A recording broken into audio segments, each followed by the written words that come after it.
Agar eringiz birinchi oilasi bilan ajrashgan bo'lsa-yu, u yerda farzandlari qolgan bo'lsa, hurmatli opa-singillar, shunday erkaklarga nasihat qilib turinglar.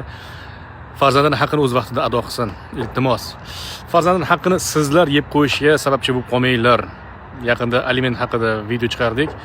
Aliment to'lamasdan qochib yurgan otalar qayerlarda bekinib yurganligi haqida to'lib ketdi kommentariya bor va ko'pchilik norozi.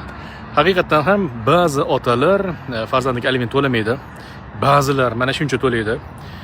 Kam to'lash uchun ishlab turgan joylardan, rasmiy joylardan berkinib, o'zlarini qorovul qilib rasmiylashtirayotgan va oyiga 300 ming so'm, 350 ming so'm to'layapti. Bir bolaga bir oyga yetishligi mumkinmi? Bu alohida mavzu. Lekin biz taqdir taqozosi bilan ajrashgan erkakka, turmushga chiqqan ayollar bo'lsa, eslatib turinglar. Erkak kishi o'zi bilib turib bu narsani ado qilmayaptimi? Siz aytib turing, dadasi, biz birovning haqqini, bo'lib ham bolangizni, farzandingizni haqqini yeb qo'ymaylik.